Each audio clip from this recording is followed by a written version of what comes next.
Bismillahirrahmanirrahim. Assalamu alaikum. I hope you are fine. Today we will continue our discussion on the reduction of multiple subsystems. This is second part of this topic. So let's start.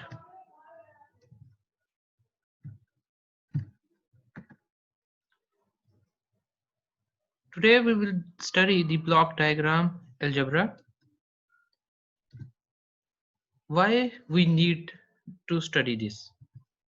Because if we see the complete block diagram, we did not find the familiar forms we have studied in the previous lecture, like the parallel form, cascaded form, and the feedback form. For example, let's see if we have a feedback form here.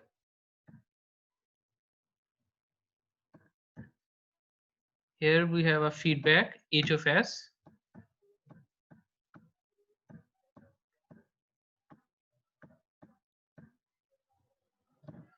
This is a feedback form.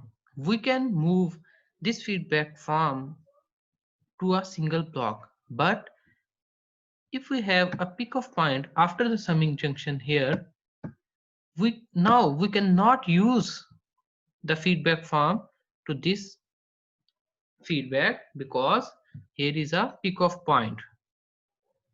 We have to move this pick-off point after this transfer function g of s. So our today discussion is to moving blocks to form the familiar forms that we have studied in the previous lecture.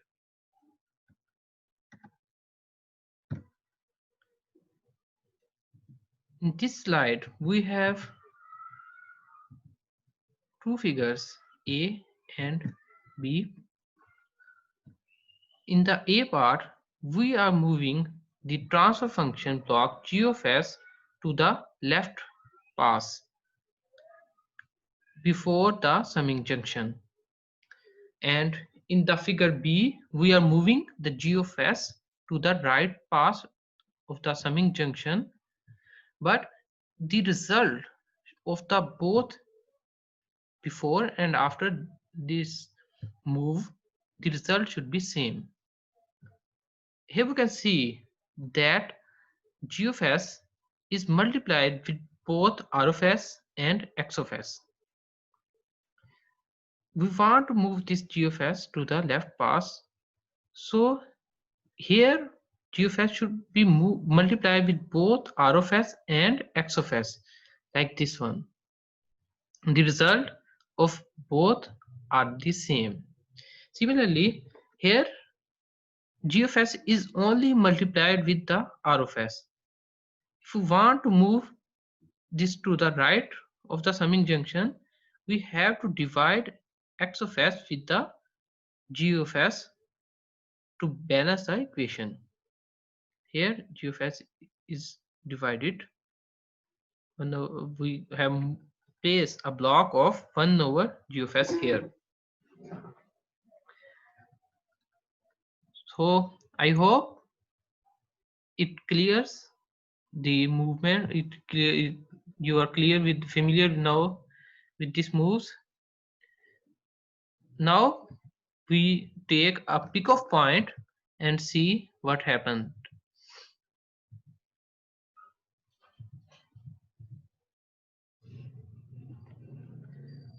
Now we have to move the transfer function to the left of a pick-off point and to the right of a pick-off point. Here the g of s is moved to the left of the pick-off point. Here these two did not multiply with g of s, so we have to divide with 1 over gs here and 1 over we insert a block of 1 over g of s here and 1 over g of s here. Similarly, here g of s is multiplied with 3 pass, so we inserted g of s after the pick-off point. Here it is before the pick-off, here is a pick-off point.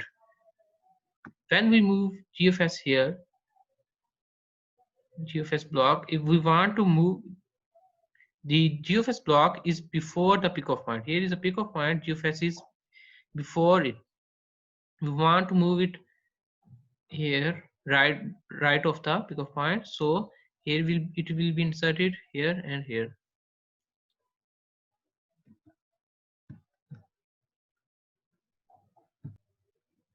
So in each case of both moving, passing the summing junction or passing the pick off point, the equivalence can be verified by tracing the signals at the input through the output and recognizing that the output signals are identical.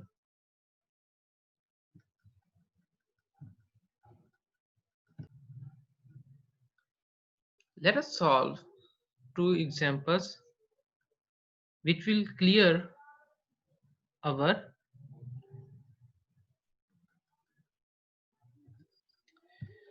Okay, so this is textbook example 5.1. We want to reduce the block diagram shown in figure to a single transfer function.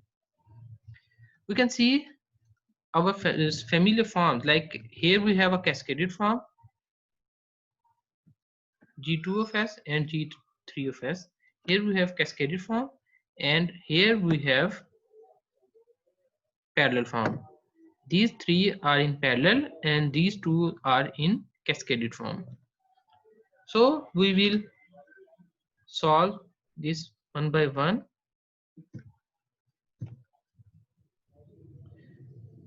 In figure A, we have class summing junction.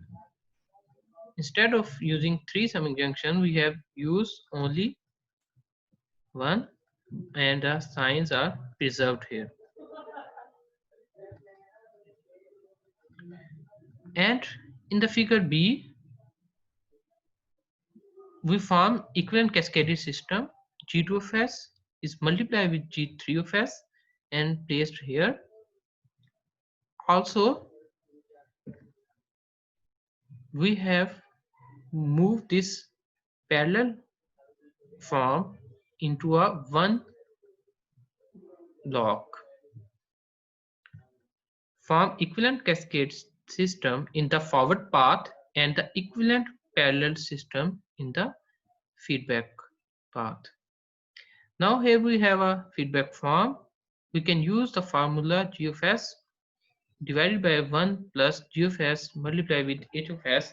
The formula we studied in the last of the part 1 to form one transfer function, and then we can have our another cascaded system with G of 1 of S and this feedback form. And at the last we have applied the formula and multiply with the cascaded system. Okay, let's discuss second example. Reduce the system shown in this figure to a single transfer function. Here we can see that we have one feedback form here and the second feedback form here and a outer loop here. We can apply the feedback formula here easily, but here we have a peak of point.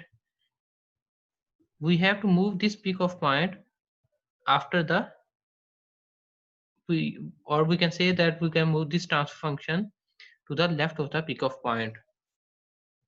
So let's solve it. Our first step is to solve this feedback form. We applied the formula and this feedback form converted into a single transfer function. Our second step is to move our transfer function to the left of the peak of point.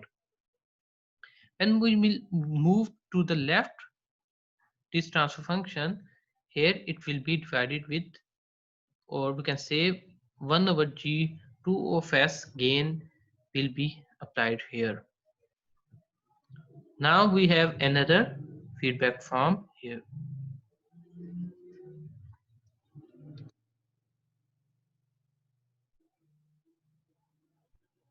Here there is unity gain and there is 1 over G2 of S. We can add both these to remove this summing junction. Now we want to solve this feedback parallel forms. So we will move this G1 of S to the right of the summing junction. So G1 of S will be divided here because it is only multiplied with G2 of S, not with the feedback. So when we will move to the right of the summing junction, G1 of S will be divided with H1 of S, H2 of S, sorry, like here. And we get parallel form, and when this will move here, it is shown here, and parallel form here. Okay.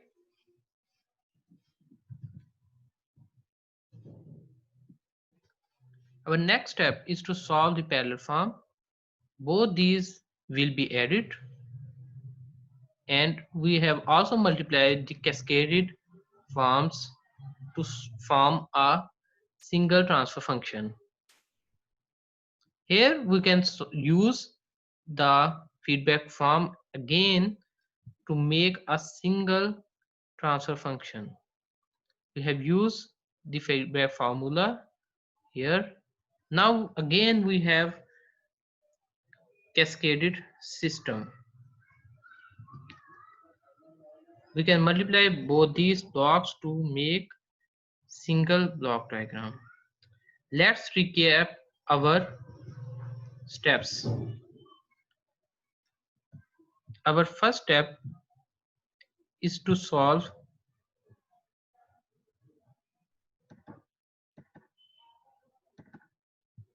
this feedback form